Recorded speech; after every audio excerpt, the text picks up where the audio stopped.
नमस्कार। स्वागत है आपका कहानियों की इस खूबसूरत दुनिया में। यहाँ मैं आज आपको सुनाऊंगी कथा सम्राट मुंशी प्रेमचंद द्वारा लिखी हुई कहानी नरक का मार्ग।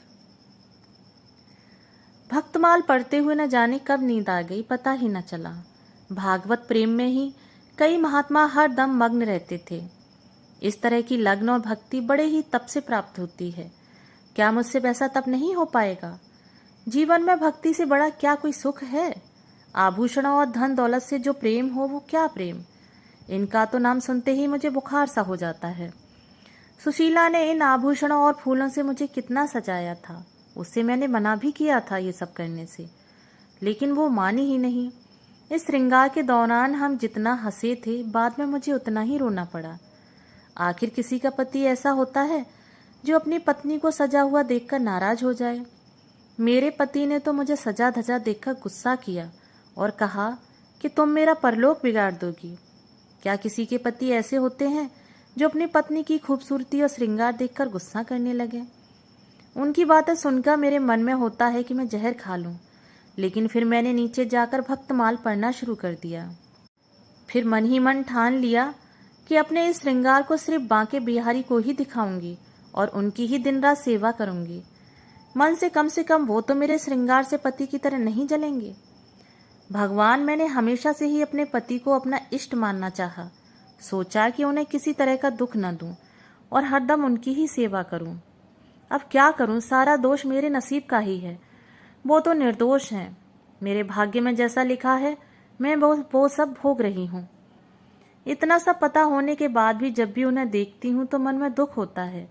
जब वो कुछ दिनों के लिए बाहर चले जाते हैं तो मन का बोझ कुछ कम हो जाता है। उनके न होने से हंसने खेलने और जीवन को जीने लगती हूँ।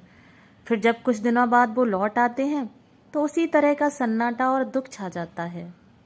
मेरे मन में होता है कि वो मेरे पिछले जन्म के दुश्मन रहे होंगे और उस दुश्मनी का बदला लेने के लिए उन्होंने मुझसे विवाह किया होगा। तभी न मेरा मन उन्हें देखते ही उदास हो जाता है और उनकी सूरत मुझे बिल्कुल नहीं भाती। शायद इसी वजह से वो मुझे देखकर जलते रहते हैं। विवाह न किया होता तो शायद आज सुखी होती, किंतु दुनिया का दस्तूर है कि बेटी को किसी न किसी पुरुष के साथ जन्मों के लिए बांध दिया जाता है। यह क्या जाने कि एक युवती अपने पति को लेकर कितने सपने संजो कर रखती है। उसके लिए उसका पति कितना खास होता है, लेकिन यहाँ सब उल्टा है। इन्हें देखते ही मेरे सीने में जलन सी होने लगती है। कभी इन्हें देखकर आंखों में वो शीतलता नहीं मिली जो पति को देखकर एक युवती को मिलनी चाहिए। उधर सुशीला को देखती हूँ तो दुख और बढ़ जाता है। वो हमेशा हंसती मुस्कराती है, कभी अपनी गरीबी का रोना नहीं रोती। न उसके पास कपड़े अच्छे हैं और न ही गहने। मकान भी छोटा सा है। मन में होता है कि काश मैं अपना धन देकर उसकी परेशानियां ले लेती। फिर होता है कि उसका पति ही उसका सबसे बड़ा धन है। उसी से सुशीला को पूरी दुनिया का सुख मिल जाता होगा। सालों से इस सवाल को मन में दफन करने के बाद होते होते एक दिन मुझसे रहा न गया। आखिर मैंने अपने पति से यह सवाल कर ही लिया कि आपने मुझसे शादी क्यों की थी। इस सवाल को सुनते ही मेरे पति ने मुंह बना लिया। वो चिढ़ते हुए बोले, अपना घर परिवार संभालने के लिए और क्या, भोग के लिए नहीं। इतना सुनते ही मैंने पूछा, क्या मैं सिर्फ इस घर का ख्याल रखने के लिए हूँ? उन्होंने कोई जवाब नहीं दिया। फिर मेरे मन में हुआ कि पहले इस घर का सारा सामान जहां तहां पड़ा रहता था, नौकर सब पूरा पैसा बर्बाद करते थे। अब मैं आ गई हूं तो इन सब का ख्याल रखना ही मेरा धर्म है और मुझे यह सोचकर खुश होना चाहिए कि इतनी संपत्ति मेरे पास है। पहले मैं पूरे घर का ख्याल इनके बिना कहे रखती थी, लेकिन अब कुछ नहीं करूंगी। ऐसे घर की किसी भी वस्तु को मैं आगे से हाथ नहीं लगाऊंगी। लेकिन कोई पुरुष विवाह सिर्फ घर संभालने के लिए थोड़ी करता है। उन्होंने जरूर ये जवाब मुझे गुस्से में चिढ़ कर दिया है। वैसे सुशीला ठीक ही कहती थी कि एक घर महिला के बिना अधूरा होता है, ठीक उसी तरह से जैसे एक पिंजरा बिना किसी चिड़िया के खाली लगता है। मैं समझ नहीं पाती हूँ कि आखिर इन्हें मुझ पर इतना संदेह क्यों होता है। मैं किसी से बात तक नहीं करती और न ही कहीं बाहर आती जाती हूँ। ऐसे में शक करने की कोई वजह भी नहीं है। क्या इन्हें समझ नहीं आता कि मैं घर की इज्जत और मान मर्यादा के बारे में सब कुछ समझती हूँ? किसी भी तरह की गलत हरकत करने की तो दूर, मैं उसके बारे में सोच भी नहीं सकती हूँ। कभी कभी मुझे लगता है कि आधे से ज्यादा उम्र निकल जाने पर विवाह करने वाले बुजुर्ग लोगों का यही हाल होता होगा, बेवजह ही अपनी पत्नी पर शक करते होंगे। सुशीला के बहुत बार कहने पर आज मैं उसके साथ ठाकुर जी की झांकी के दर्शन करने के लिए जाने वाली थी। मैं अपने बाल संवार रही थी, तभी मेरे पति कहीं से आ गए।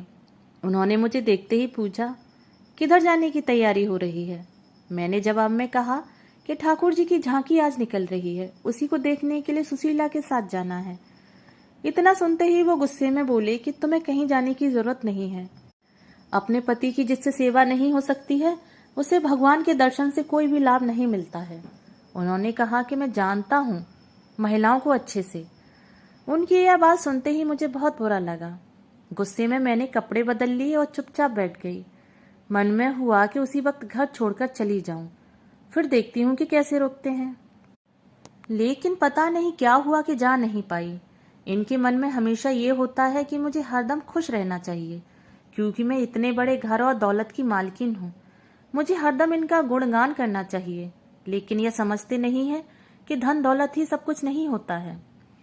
अब ये 3 दिन से बीमार हैं। इन्हें निमोनिया हो गया है और कितने दिनों से यह कराह रहे हैं, लेकिन मैं इन्हें एक बार भी देखने नहीं गई। सभी घर में मौजूद नौकर उनका ख्याल रख रहे थे, लेकिन मेरे दिल में किसी तरह की करुणा इनके लिए नहीं आई। मेरा मन इतना कठोर नहीं था, लेकिन जिस तरह से इन्होंने मुझे इस घर में कैदी कर रखा, हरदम शक किया और एक पल भी सुख नहीं दिया, उसके बाद इनके लिए दया मन में नहीं आती है। मन में होता है कि मुझे दिए गए दुखों का भगवान ने इन्हें दंड दिया है। अगर कोई समझे कि महिला को यूं ही किसी पुरुष के गले बांध दें और उसे किसी भी तरीके से रखें, तो पूरी तरह गलत है। सुना है कि वो अपनी बीमारी का दोष मुझे ही दे रहे हैं, लेकिन मुझे परवाह नहीं है। ये चाहें तो किसी को भी अपना धन दौलत दे सकते हैं, इसकी मुझे बिल्कुल जरूरत नहीं और ना ही लोभ है। होते होते एक दिन वो गुजर गए। आज उनको गए 3 दिन हो चुके हैं। मैंने उनके जाने के बाद चूड़ियां नहीं तोड़ी। मैं सिंदूर तो पहले भी नहीं लगाती थी और अभी भी नहीं लगाती। मेरे बुजुर्ग पति के बेटे ने ही उनका अंतिम संस्कार किया। घर के सभी लोग तरह तरह के मुझे ताने देते हैं, मेरे बंधे हुए लंबे बाल देखकर सुनाते हैं, लेकिन मुझे जरा भी बुरा नहीं लगता। ऊपर से मैं सभी को चिढ़ाने के लिए रंग बिरंगी साड़ियां भी पहन लेती हूँ। मेरे मन में होता है कि मैं इस कैद से रिहा हो गई हूँ। एक दिन मैं सुशीला के घर गई। उसके घर में किसी तरह की सुख सुविधा नहीं थी, चारपाई तक वहां पर नहीं थी, लेकिन वो इतनी खुश थी कि उसे देखते ही मन में ऊर्जा का संचार हो जाता है। इन लोगों को गरीब और नीच कैसे समझे, जो हरदम मुस्कराते रहते हैं और प्रेम भरी बातें करते हैं। भले ही यह आनंद पल भर का था, लेकिन इससे जीवन सफल सा लगता है। फिर एक दिन मैंने सुशीला से पूछा कि अगर तुम्हारे पति किसी दिन परदेश नौकरी के लिए चले गए, तो क्या तुम उनकी याद में रो रो कर अपनी जान दे दोगी? सुशीला जवाब में बोली, नहीं, जान तो नहीं दूंगी, लेकिन उनकी याद से हरदम मन आनंदित होता रहेगा।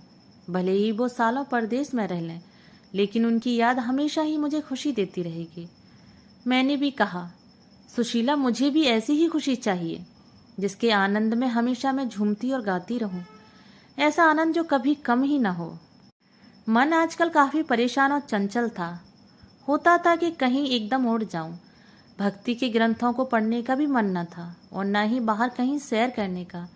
ऐसा लगता था कि मन को पता ही नहीं होना चाहिए कि उसे क्या करना है।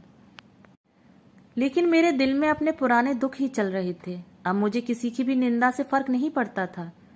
दिमाग में यह बात भी उठ रही थी कि मेरे माता पिता ने पैसों के लोभ में बूढ़े से विवाह करवा दिया और उसने भी सिर्फ अपनी जिद पूरी करने के लिए मेरी मांग में सिंदूर डाला।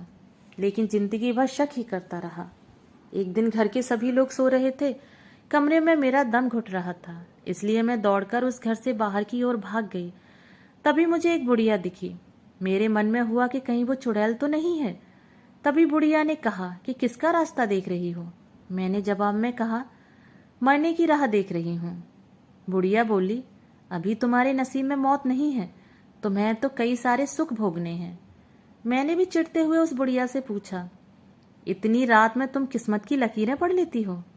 आंखों से थोड़ी पढ़ती हूँ, अक्ल से पढ़ लेती हूँ। ये काम करते हुए ही सारी उम्र बीती है। तुम्हारे अब अच्छे दिन आ रहे हैं। मैं बस यही चाहती हूँ, जिसकी जो मनोकामना हो उसे वो मिल जाए। जवाब देते हुए बुढ़िया ने कहा। मैंने कहा कि मुझे कोई धन दौलत नहीं चाहिए और जो मैं चाहती हूँ वह तुम मुझे नहीं दे सकती हो। तब बुढ़िया ने कहा, मैं जानती हूँ तुम्हें जीवन में सिर्फ प्रेम चाहिए और मैं यह तुम्हें दिला सकती हूँ। मैं तुम्हें प्यार की नाव में बैठा सकती हूँ। उस अम्मा की बातें सुनकर मुझे लगा जैसे कि वह स्वर्ग से मेरी मदद करने के लिए आई हो। मैंने पूछा, अम्मा तुम्हारा घर कहाँ है? उसने कहा कि पास में ही है बेटा। मैं उस अम्मा के पीछे पीछे चलने लगी। बुढ़िया के पीछे चलते चलते मुझे पता लगा कि वो किसी स्वर्ग से आई मेरी मददगार नहीं बल्कि एक डाइन ही है। कहाँ मैं अमृत की तलाश में थी और जहर मिल गया। मैं तो सुशीला जैसा सुख पाना चाह रही थी, लेकिन कहाँ डाइन की चपेट में आ गई। मेरी इस हालत की जिम्मेदार लोभी माता पिता और मुझे अपनी पत्नी बनाने के ख्वाब देख रहा वो वृद्ध है जिसने मुझे अपनी जिद के लिए पत्नी बनाया। मैं अपनी ये आत्मकथा कभी न लिखती, लेकिन मैं चाहती हूँ कि सभी माता पिता ये समझ लें कि पैसा जीवन में सबसे बड़ा नहीं होता है। मेरी चाहत है कि सब लोगों को मेरी आत्मकथा से मालूम हो कि लड़कियों का विवाह यूं ही किसी से नहीं कर देना चाहिए। किसी भी लड़की का गला इस तरह से वृद्ध से विवाह करके नहीं घोंट देना चाहिए। अब मेरे जीवन में कुछ भी नहीं बचा। सब कुछ सिर्फ माँ बाप के एक फैसले से खत्म हो गया। दोस्तों, अभी आप सुन रहे थे मुंशी प्रेमचंद की कहानी नरक का मार्ग। अगर आपको ये कहानी पसंद आई हो तो मेरे चैनल को सब्सक्राइब और मेरी वीडियो को लाइक और शेयर जरूर करें। धन्यवाद।